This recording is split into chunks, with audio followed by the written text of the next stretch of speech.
And welcome back here to Live Now from Fox. I'm Andrew Kraft as we approach the top of a new hour, 8 o'clock here on the West Coast, 11 there in Washington, the rain coming down over the White House. Well, earlier today, President Trump offering his assurances that U.S. troops would not be sent to Ukraine to defend against Russia after seeming to leave open the possibility the day before. Trump also said in a morning TV interview on Fox and Friends that Ukraine's hopes of joining NATO and regaining the Crimean Peninsula are impossible. Fox News correspondent Karoline with more. After historic summits at the White House and Alaska, President Trump is already working on the next one, hoping to bring two warring presidents face to face. In order to learn, in order to move the ball forward with diplomacy and towards peace, you have to have open dialogue. Trump, playing diplomat-in-chief, hosted Ukrainian President Zelensky and 7 other European leaders at the White House Monday and spoke to Russian President Vladimir Putin by phone. We're setting up a meeting. I sort of set it up with Putin and Zelensky. And, you know, they're the ones that have to call the shots. European leaders are also anxious to see an end to the fighting, but want to make sure Russia does not invade again, and are embracing NATO-like protections for Ukraine. If you make any peace deal without security guarantee, Russia will never respect its words, will never comply with its own commitments. But President Trump stresses any peacekeeping operations will be led by Europeans, with no American boots on the ground in Ukraine. We're willing to help them with things, especially probably if you talk about by air, because nobody has the kind of stuff we have. For us, it's important to have these security guarantees, not only from European leaders, but also from the U.S. President Trump may have to persuade Putin because Moscow has repeatedly rejected the idea of a European peacekeeping force in Ukraine. In Washington, Karoline Shively, Fox News. Karoline, thanks so much. Bringing into the conversation a familiar face to all of you. That's Hal Kempfer, national security analyst and expert and retired Marine intelligence officer. Hal, good to see you here. There's a lot to get to. Let's focus first, and you and I were discussing this yesterday. You had alluded to and highlighted even that Trump was leaving the door open, or at least not shutting it, to some type of security guarantee in the form of U.S. military presence in Ukraine. He shut that door today. It's been shut for most of this war. We know that. But he did leave the door open for this, that it could involve air assets. Could you see U.S. planes in the sky over Ukraine anytime soon? You know, Andrew, it's interesting. He did kind of tantalizingly leave that wide open about U.S. forces on the ground. I'm not ruling out that he might change his mind again as this thing grows and grows or changes and morphs. But he's talking about air power. And the question about air power is, was he talking about U.S. aircraft maybe providing some sort of, combat air patrol capability, guarding the skies of Ukraine? That's one option. I don't know if they've really, formulated this that much. Usually when you talk about air power, if it's proximate to where the delineation lines are, I could say borders, but I'll say line of control, wherever it is, where they are, then you don't want them that far back. And depending on what type of air we're talking about, he's saying no boots on the ground, but if you have U.S. planes at an airfield in Ukraine, you implicitly have to have some U.S. boots on the ground, just maintaining the planes and doing all the things that are required. So there's a lot that's packed into that term air. Okay. It's not as simple as it sounds. I don't know, maybe the president thought it was kind of basic because he's maybe thinking like what we did in Iran or something like that, but actually there's a lot packed into that concept.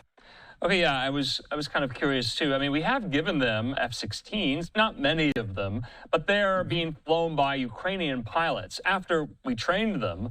And so I was wondering whether or not, if there were to be U.S. planes in the sky, whether or not they'll be flown by U.S. pilots. It doesn't seem like that's the case here. Let's get into the diplomacy of all this, Hal. Has Putin responded to any of this? Heard from Sergei Lavrov today, didn't we? What did he say?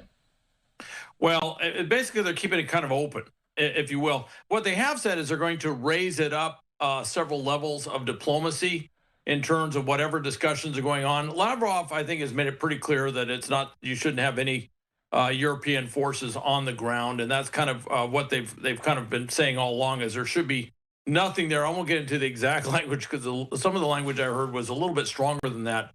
But they do not. They see that as in some cases there were some of them almost felt that that was tantamount to almost like a NATO presence or something like that. So they're very much opposed to this. It's very confusing as to what the Russian position is right now, because you have a lot of different voices saying stuff, and a lot of people reading in what some of the talking heads are saying on television as representing Putin's decisions or policy or whatever he's trying to say.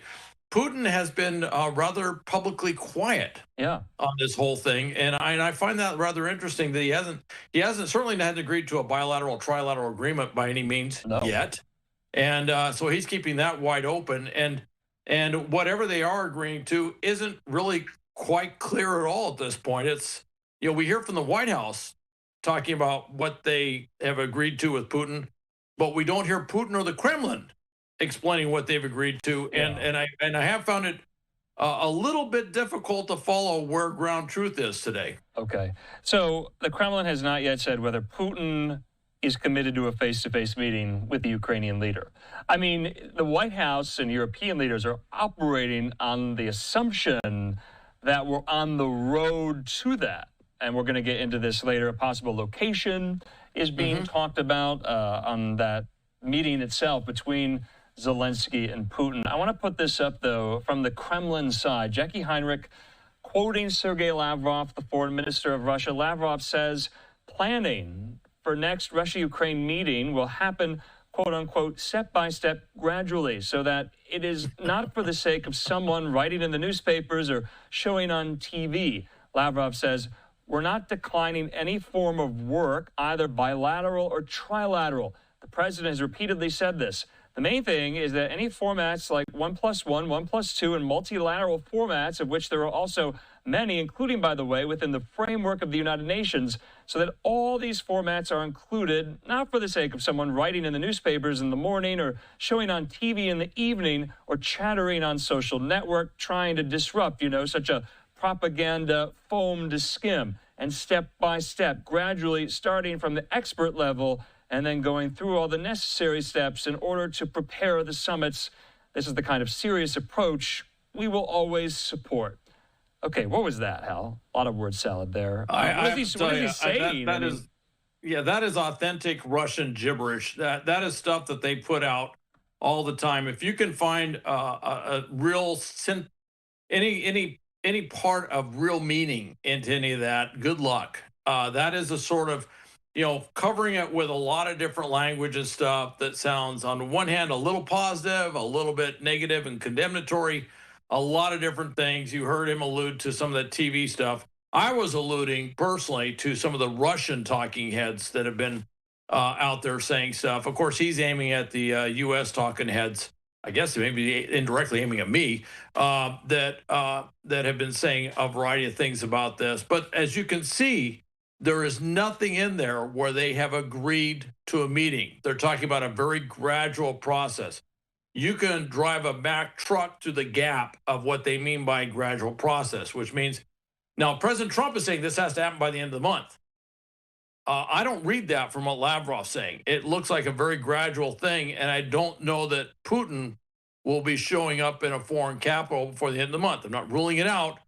But based on what I'm seeing there and everything else I've heard, they aren't pushing Putin to leave the Kremlin and head off to some foreign capital for some meeting just yet. Okay. So, Hal, what was so interesting, and this kind of got lost in all the coverage of the European leaders visiting Washington yesterday. Now, Friedrich Merz, he's the new German chancellor. He turned to Trump at the table and basically proffered the idea that shouldn't we get a ceasefire on the table first, then you can have a Putin-Zelensky bilateral summit. Trump kind of waved him off. What was Merz trying to do there? Well, Merz was saying basically, and Macron alluded to it as well, but what Merz was very, very clearly saying, and he kept saying it over and over again, and actually got a little reaction from Italian Prime Minister Meloni, which was kind of indicating she thought maybe he'd said it too much, was that they need a ceasefire. Now, there is a very big reason why a ceasefire is so important. first off, under the UN Charter, it's written in there. You can't relegate or have an agreement to give away your sovereign territory to a foreign country based on force of arms or military force, which is exactly what's going on here. So Ukraine is put in a position where it's being asked to make this violation of the UN Charter just by this agreement. And then, of course, the treaty, if there was a treaty or an agreement, it would doubly be basically void under the UN Charter because the agreement was reached under force of arms and military force.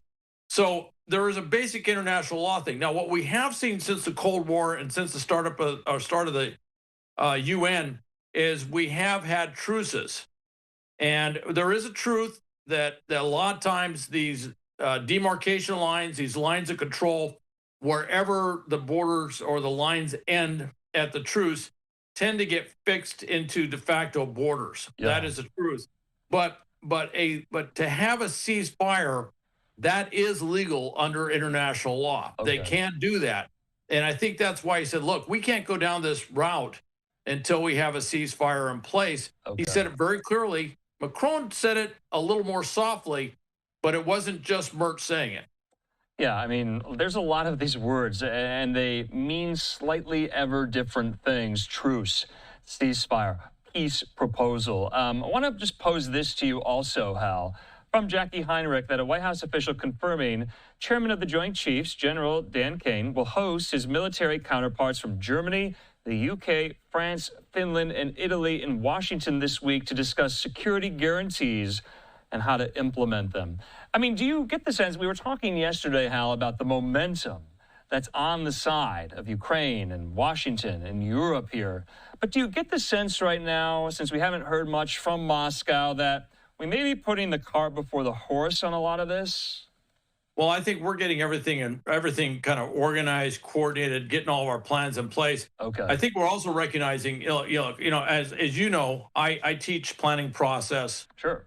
To international military officers and stuff like that. Now's the time you start doing that. Now's the time you start building those courses of action. What type of forces would you put in there?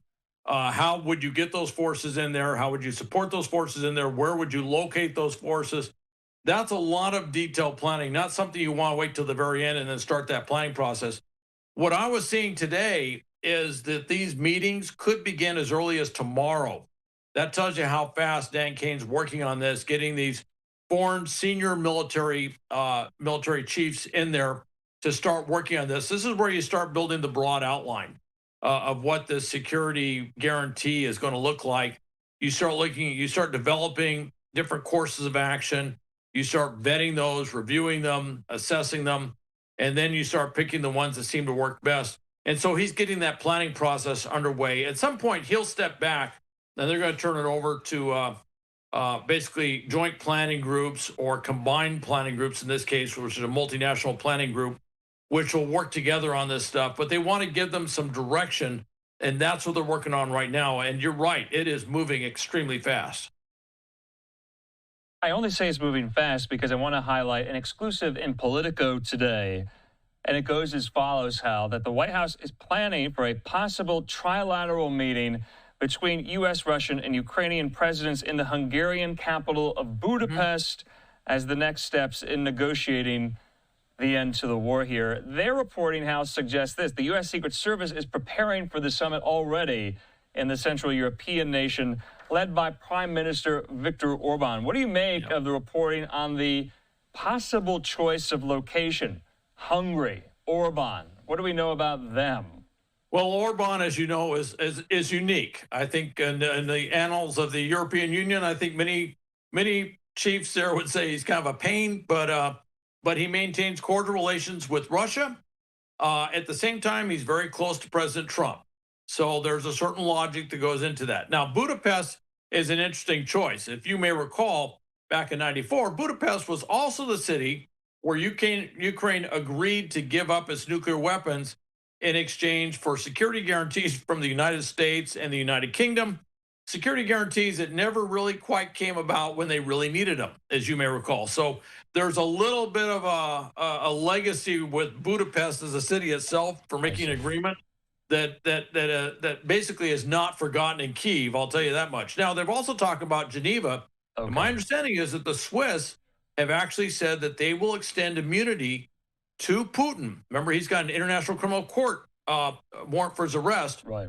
They will extend immunity to him if he comes to Geneva for a meeting. So that's very interesting. And then kind of on the outside, I don't rule it out, Doha keeps coming up down in Qatar. That keeps coming up over and over as well. So Trump and Putin are really close to Orban, you know, sometimes for similar reasons, other times for different reasons here. If you had your way, Hal, would you have this in Budapest? Some critics of this report today were sarcastically saying, why not St. Petersburg? You know, that's another thing. You know, and you and I have talked about this. There is a physical threat to Zelensky. Putin has tried to assassinate him multiple times.